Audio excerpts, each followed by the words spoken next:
Bismillah, alhamdulillah, salatu wassalamu ala Rasulillah wa ala alihi wa sahbihi wa mawalah, amma ba'd. Ikhwas sekalian, alhamdulillah kita bertemu lagi ini dalam eh, virtual Zoom meeting ini untuk melakukan rutinitas kita setiap pekan, yaitu tarbiyah pekanan kita. Ya, kita bersyukur atas segala nikmat ini ya, segala keadaan. Kemarin tarbiyahnya itu setiap hari Jumat malam, eh, dan biasanya itu selalu ketawa-ketawa begitu ya. Tapi kemarin tumben tarbiyahnya itu tidak ada yang bercanda, serius semua karena memang rata-rata ikhwah di dalam itu kena musibah. Ya, ada ikhwah yang baru menikah 4 tahun, sudah punya 3 anak. Kadarullah istrinya meninggal karena COVID. Kemudian beliau mengurusi 3 anak laki-laki semua. Wah, ini luar biasa kalau ditimpa ke kita misalnya, wah belum tentu kita bisa kuat ya, apalagi kalau antum sudah menikah, ada yang sudah menikah tahu bagaimana kedekatan dengan istri itu, ya luar biasa sekali.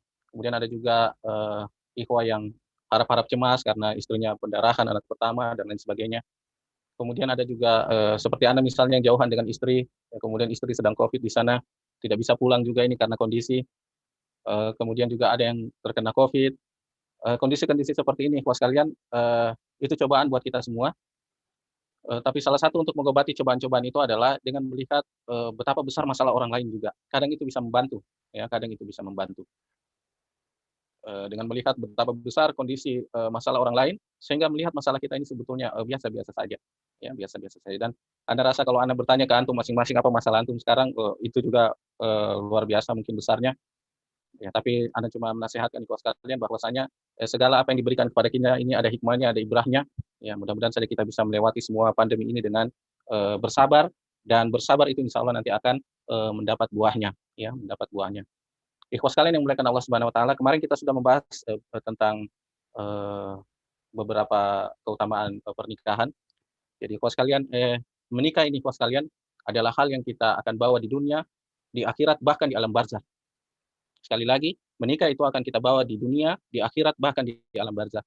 Satu hadis disebutkan ikhwas sekalian, ya, ketika seorang mayat itu meninggal di alam barzah, ya, di alam kuburnya itu dia menginginkan satu hal. Ditanya apa keinginannya, maka dia akan meminta supaya dibangkitkan kembali. Kenapa? Dia ingin berkumpul dengan keluarganya. Oleh sebab itu, ikhwas sekalian, ini persoalan besar di pernikahan itu. Kemudian juga itulah makanya disebutkan pernikahan itu disebut sebagai apa? Misalkan golidoh, ya, ikatan yang kuat. Karena kita ini meminta nanti kalau sudah dikubur kita meminta dikumpulkan dengan istri kita nanti. Ya, jadi bukan persoalan main-main, persoalan yang kita pertanggungjawabkan kelak juga nanti di akhirat kelak. Bahkan di alam barzah kita masih mau ya berkumpul dengan keluarga kita. Ya, ya.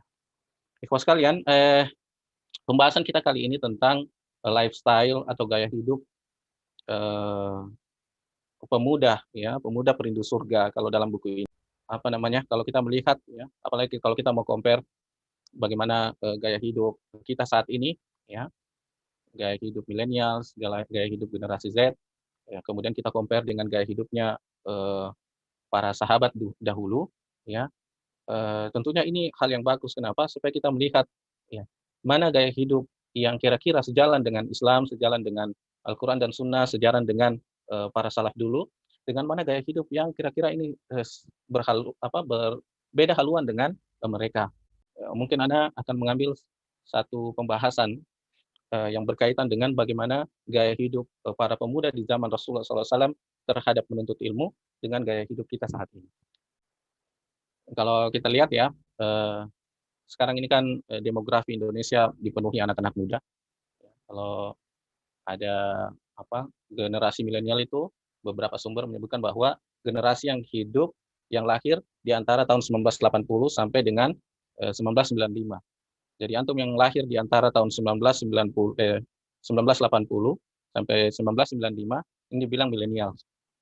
Jadi kira-kira kalau sekarang umurnya itu sekitar eh, berapa? 15 sampai 30 tahun. Kemudian kalau ada yang hidup yang lahir tahun 96 ya, sampai dengan tahun 2010, ya maka ini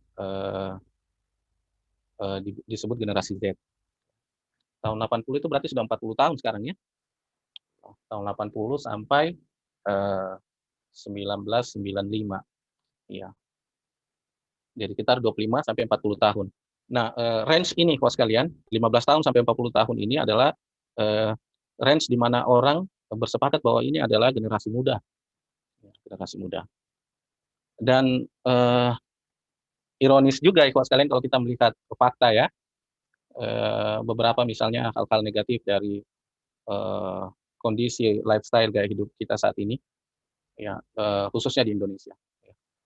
Masih tinggi angka pemakai narkoba, ya, bahkan Anda lihat pemakai narkoba itu juga sudah masuk di kalangan SD. Ya, luar biasa ini, SD sudah pakai narkoba. Ya, kemudian juga ada pergaulan bebas, kemudian lebih dari 50%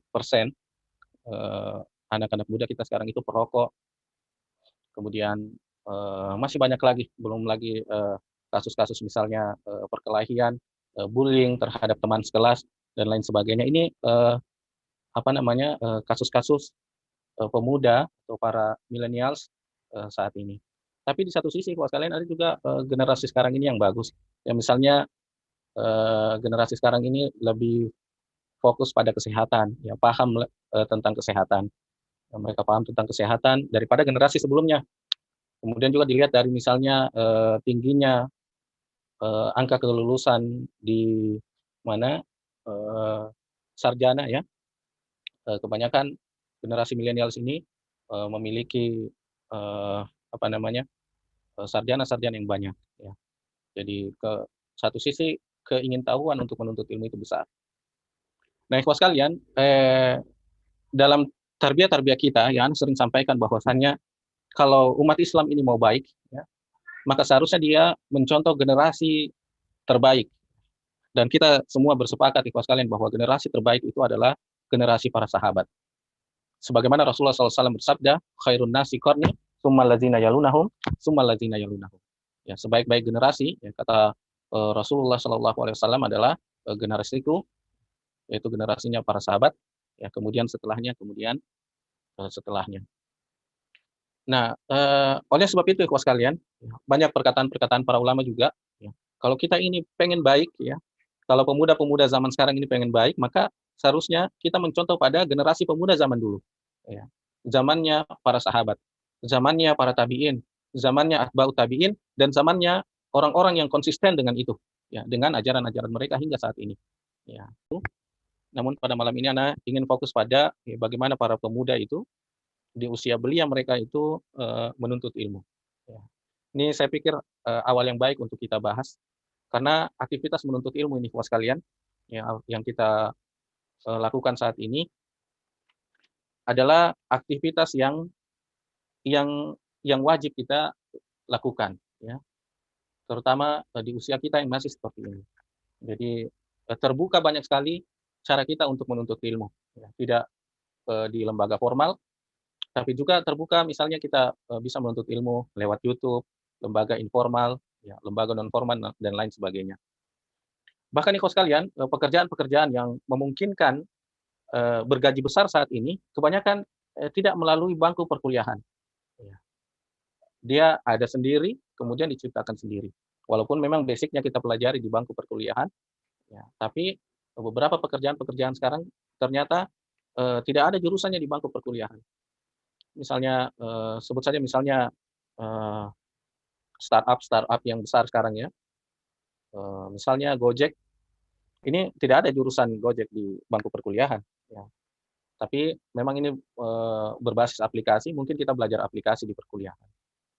Begitu ikhwas sekalian, pekerjaan-pekerjaan ini besar dan menuntut kita untuk mengupgrade diri, ya, tidak berfokus pada pekerjaan-pekerjaan sekolah atau pekerjaan mata pelajaran kampus, tapi kita juga harus mengupgrade diri untuk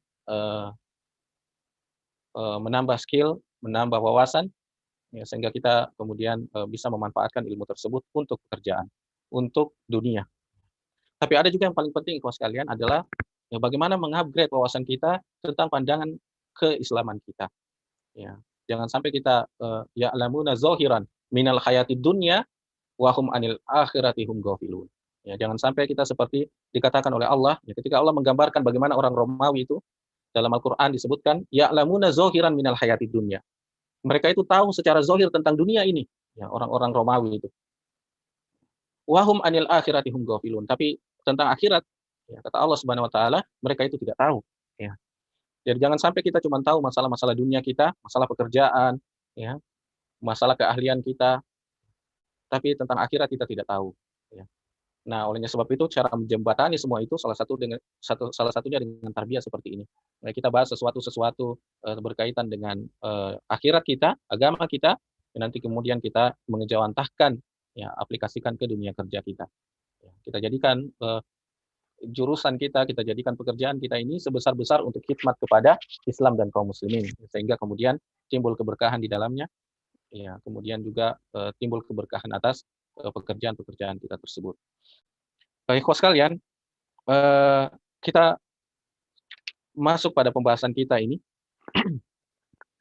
Jadi para pemuda dahulu, ikhwah sekalian, ya, para pemuda yang di sini disebutkan, pertama mereka itu selalu antusias, ya, dalam belajar dan mendengarkan ilmu. Ya, mereka ini orang yang antusias dalam mendengarkan ilmu. Beberapa contoh, ikhwah sekalian, di sini disebutkan bahwasannya dicontohkan Abdullah bin Umar radhiyallahu anhu. Abdullah bin Umar ini anaknya Umar bin Khattab, masih muda waktu itu. Bapaknya saja masuk Islam masih tergolong muda. Kemudian ini anaknya. Nah, Abdullah bin Umar ini, ikhwah sekalian, selalu kalau meriwayatkan hadis, ya, beliau memulai dengan aku melihat Rasulullah SAW. Jadi dia lihat langsung bagaimana Rasulullah itu. Ya, bukan hanya hadis-hadis tentang Rasulullah SAW berkata, ya, tapi memang beliau memperhatikan dengan seksama bagaimana perbuatan Rasulullah SAW itu. Salah satu contoh, ya, hadisnya di sini, ya, kata beliau, ya, ketika meriwayatkan hadis ini, ya, aku melihat Rasulullah SAW pada 2 rakaat sholat sebelum fajar dan sesudah maghrib membaca surat Al-Kafirun dan surat Al-Ikhlas. Ya, padahal ini kan sholat rawatib, ya, sholat yang tidak boleh membesarkan suara. Tapi karena dia perhatikan secara seksama, kemudian Rasulullah membacanya juga dengan pelan, sehingga dia tahu, wah, ternyata Rasulullah itu membaca surat Qul ya ayyuhal kafirun. Ya, di sini disebutkan beliau membaca surat Qul ya ayyuhal kafirun. Ya, kemudian di rakaat keduanya membaca surat Qul huwallahu ahad. Ya, ini menunjukkan antusiasme mereka, ikhwah sekalian. Jadi bukan menunggu ilmu itu datang, tapi juga mereka antusias untuk melihat langsung. Ya, mendekat ketika Rasulullah sedang sholat, kemudian didengarkan, oh Rasulullah menyebut ini. Seperti itu, ikhwah. Jadi sangat antusias dalam menuntut ilmu. Nah, begitu juga kita, ikhwah sekalian. Kalau misalnya jangan menunggu guru di sekolah mengajarkan, menunggu orang lain. Ya, tapi kita bisa searching dari sekarang, googling dari sekarang, kira-kira ilmu apa yang bermanfaat untuk dunia kita dan akhirat kita.